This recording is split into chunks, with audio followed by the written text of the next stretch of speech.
You ever wonder why some of us can't seem to put down the cookie jar, while others can't stop hitting the snooze button? Or maybe why your Uncle Larry keeps going back to that casino, even though he's already mortgaged his house for the third time this year? Well, strap in, because today, we're diving deep into the murky waters of addiction. And trust me, it's more complex than just, don't do drugs, kids. First off, let's clear something up. Addiction isn't just about drugs or alcohol. No, my friend. It's way broader than that. You can get addicted to pretty much anything. Shopping, video games, scrolling through TikTok until 3 a.m. You name it, someone out there is probably addicted to it. But why? What makes our brains turn into obsessive little gremlins over some things but not others? The brain's reward system. Dopamine gets released whenever we do something that the brain considers beneficial, like eating, socializing, or winning a game. It all starts in the ventral tegmental area, or VTA, which sounds complicated, but just think of it as the brain's dopamine factory. From there, dopamine travels to the nucleus accumbens, which is the brain's reward center. This pathway is called the mesolimbic pathway, and it's crucial for our sense of pleasure and reward. When we do something enjoyable, the VTA releases dopamine into the nucleus accumbens. This creates a feeling of pleasure and reinforces the behavior, making us want to do it again. It's a natural survival mechanism. Back in the day, it helped our ancestors seek out food, mates, and other things necessary for survival. But in today's world, this system can get hijacked by things that give us quick and powerful dopamine hits, like drugs, gambling, or even social media. Here's where it gets interesting. When we repeatedly engage in these behaviors, our brain starts to adapt. It lowers the natural production of dopamine and reduces the number of dopamine receptors. This means we need more of whatever we're hooked on to get the same feeling of pleasure. It's a vicious cycle. The more we use, the more we need, and before we know it, we're stuck in a loop. This process is known as positive reinforcement, and it's a key factor in how addictions develop. The brain remembers the good feelings and keeps pushing us to repeat the behavior, even if it's harmful. So, while your brain's reward system is designed to help you survive and thrive, it can also be your worst enemy when it comes to addiction. Genetic predisposition. Let's talk about genetics. Yes, your genes can play a significant role in whether you might develop an addiction. Addiction tends to run in families, and studies have shown that genetics account for about 40–60% of a person's vulnerability to addiction. Researchers have identified several specific genes that are associated with addiction. One of the most well-known is the DRD2 gene, which affects dopamine receptors in the brain. People with certain variations of the DRD2 gene have fewer dopamine receptors, making them more likely to seek out activities or substances that increase dopamine levels. This genetic variation can make some individuals more susceptible to addiction. But it's not just about one gene. Many genes can influence the risk of addiction, each contributing a small effect. These genes can affect various aspects of brain function, including how neurotransmitters are released, how receptors respond, and how the brain's reward system operates. Epigenetics adds another layer of complexity. This is the study of how environmental factors can affect gene expression without changing the DNA sequence. For instance, stress or trauma can lead to changes in the brain that increase the risk of addiction. These changes can be passed down from one generation to the next, which is why addiction can sometimes seem to run in families, even beyond what genetics alone would predict. Twin studies have been particularly enlightening in understanding the genetic basis of addiction. Identical twins, who share the same genetic makeup, are more likely to both develop addiction if one twin has it, compared to fraternal twins, who share only about half their genes. This highlights the significant role that genetics play, although it's clear that environment and personal experiences are also crucial. So, while you can't change your genetic makeup, understanding your genetic risk can help you be more aware of potential vulnerabilities. It's important to recognize that having a genetic predisposition to addiction doesn't mean you're doomed to develop one. It just means you might need to be more cautious about engaging in behaviors or using substances that could lead to addiction. Environmental factors. Now that we've covered genetics, let's delve into how your environment influences addiction. The environment you grow up in and the experiences you have can significantly impact your likelihood of developing an addiction. First, let's talk about early exposure. If you're exposed to addictive substances or behaviors during your developmental years, your brain is more susceptible to forming an addiction. This is because the brain is still developing and is more plastic, meaning it's more likely to be shaped by experiences. For example, teenagers who drink alcohol or use drugs are more likely to develop substance use disorders later in life compared to those who start using in adulthood. Social influences are another critical factor. The people you surround yourself with can heavily influence your behavior. Peer pressure is a powerful force, especially during adolescence and young adulthood. If your friends or family members engage in substance use, you're more likely to do the same. Social norms and cultural attitudes towards substances also play a role. In societies where heavy drinking or drug use is normalized, individuals are more likely to develop addictions. Socioeconomic status can also influence addiction risk. Growing up in poverty or in a high-stress environment increases the likelihood of developing an addiction. This is often due to the increased levels of stress and fewer resources for coping with it. People in these situations might turn to substances or addictive behaviors as a way to escape or manage their stress. Speaking of stress, let's not forget the impact of trauma and adverse childhood experiences, ACEs. Events such as physical or emotional abuse, neglect, or witnessing violence can profoundly affect a person's risk of addiction. These experiences can alter brain development and increase the likelihood of using substances as a coping mechanism. ACEs have been linked to a higher risk of addiction, as well as other mental health disorders. Educational opportunities and parental involvement also play a significant role. Higher levels of education and strong parental guidance are protective factors against addiction. Parents who are involved in their children's lives and provide a stable, nurturing environment help reduce the risk of addiction. Psychological factors. Let's shift our focus to the psychological factors that contribute to addiction. Your mind plays a crucial role in how susceptible you are to developing an addiction, and several key psychological traits and conditions can significantly impact this risk. First up are personality traits. Certain traits like impulsivity and sensation-seeking are strongly linked to addiction. Impulsive individuals tend to act without thinking about the consequences, which can lead to risky behaviors like substance use. Sensation seekers, on the other hand, are always on the lookout for new and exciting experiences, which can include experimenting with drugs or engaging in addictive behaviors. Next, let's talk about mental health disorders. There is a strong connection between mental health and addiction.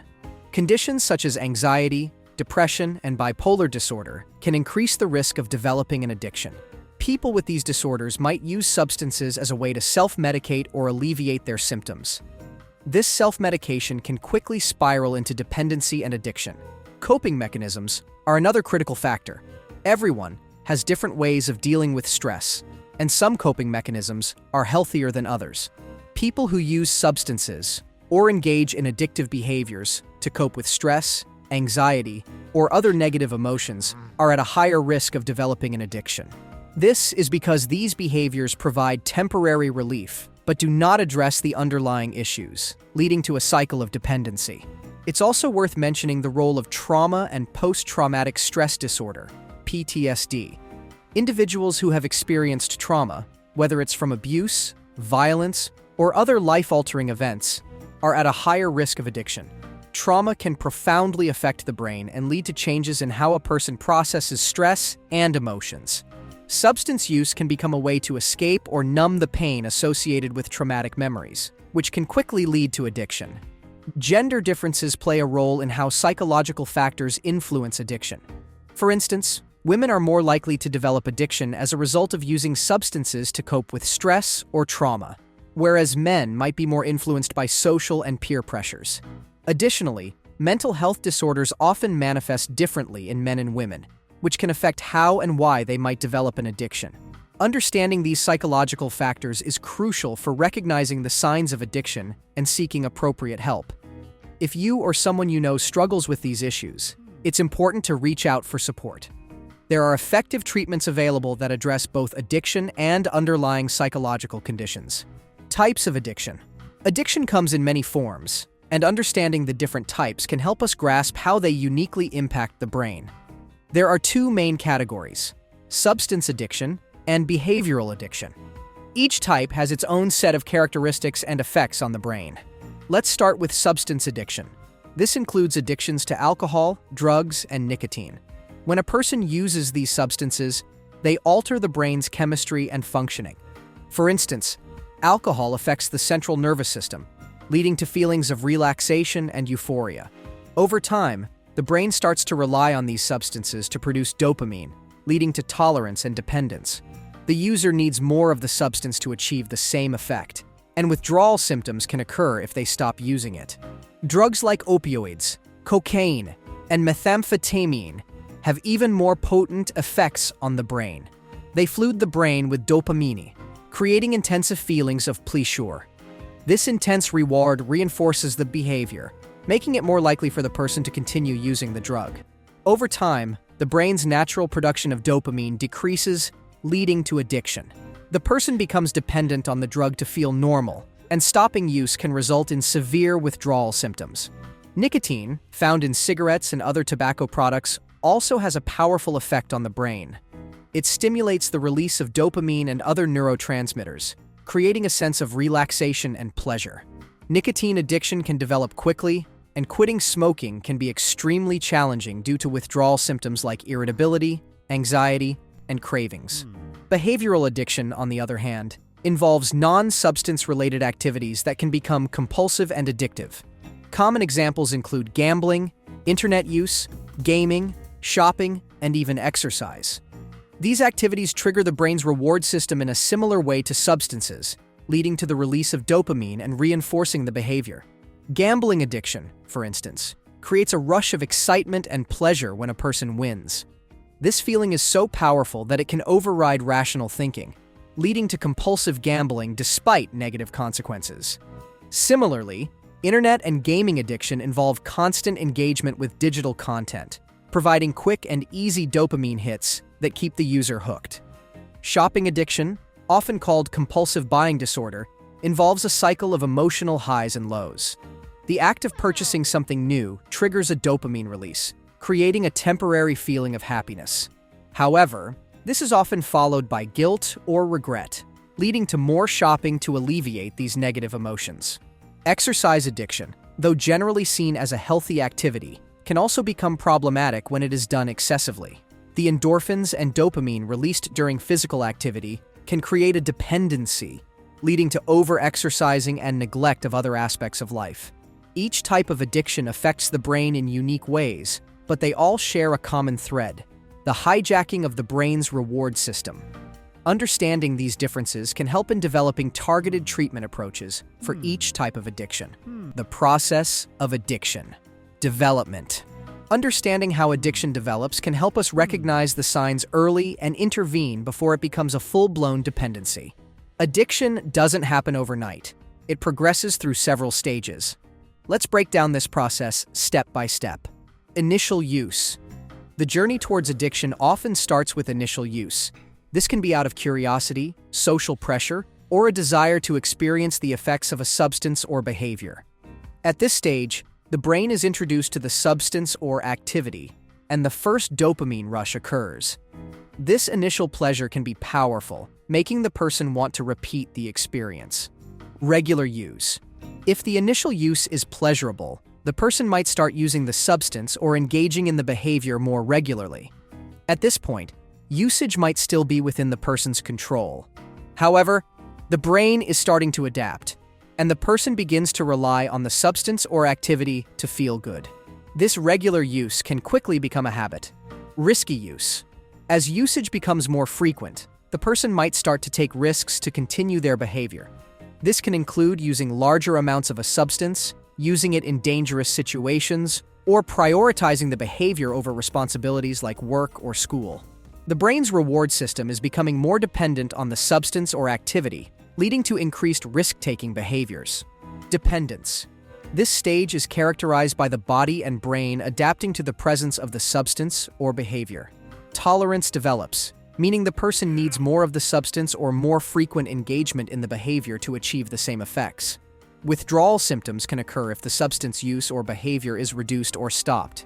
These symptoms can be physical, like shaking or nausea, or psychological, like anxiety or depression. Addiction. At this stage, the person has lost control over their substance use or behavior. Addiction is characterized by compulsive use despite negative consequences. The person's life revolves around obtaining and using the substance or engaging in the behavior, often at the expense of relationships, work, and health. The brain's reward system has been fully hijacked, making it extremely difficult to quit without help. Relapse.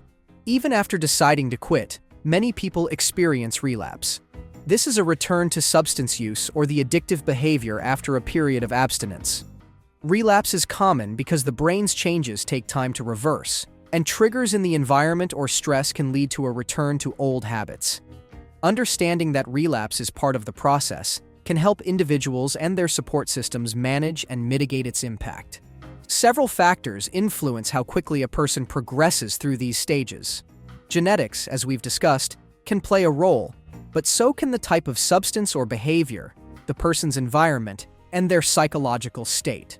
For example, drugs like heroin and methamphetamine can lead to addiction more quickly than substances like alcohol or marijuana. Additionally, certain behaviors, like gambling or gaming, can become addictive rapidly due to the immediate and intense rewards they provide. Stress, trauma, and mental health disorders can accelerate the progression from initial use to addiction. Understanding the process of addiction development is crucial for prevention and intervention. Recognizing the signs early on can help individuals seek help before reaching the stage of full-blown addiction. Treatment and recovery. Now that we've covered how addiction develops, let's look at the various treatment and recovery options available. Overcoming addiction is a challenging journey, but with the right support and strategies, it's entirely possible. Treatment typically involves a combination of pharmacological treatments and behavioral therapies, tailored to the individual's needs. Pharmacological treatments. Medications can be a crucial part of addiction treatment, particularly for substance use disorders. Here are some common ones. Methadone. Used for opioid addiction, methadone helps reduce cravings and withdrawal symptoms by acting on the same brain receptors as opioids, but without the high. Buprenorphine. Similar to methadone, buprenorphine helps with opioid addiction by reducing cravings and withdrawal symptoms. It has a lower risk of abuse and overdose compared to methadone. Naltrexone. Used for both alcohol and opioid addiction, naltrexone blocks the euphoric effects of these substances, helping to prevent relapse. Disulfiram. For alcohol addiction, disulfiram causes unpleasant reactions if alcohol is consumed, deterring individuals from drinking. Nicotine replacement therapies, NRTs, patches, gums, and lozenges that provide low levels of nicotine to help reduce withdrawal symptoms and cravings for those trying to quit smoking. Behavioral therapies. These therapies aim to change the underlying behaviors and thought patterns that contribute to addiction. Some of the most effective ones include cognitive behavioral therapy, CBT. CBT helps individuals recognize and change negative thought patterns and behaviors related to addiction. It also teaches coping skills to manage triggers and stress. Motivational interviewing, MI. MI is a counseling approach that helps individuals find the motivation to change their addictive behaviors. It involves exploring and resolving ambivalence towards recovery. Contingency management, CM. CM provides tangible rewards for positive behaviors, such as staying sober. This approach reinforces positive behaviors and helps build a routine of healthy habits. Family therapy. Addiction affects not just the individual but also their loved ones. Family therapy involves the family in the recovery process, improving communication and providing support. 12-step programs.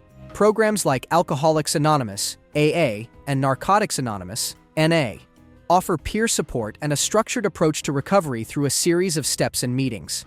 Gender-specific treatments.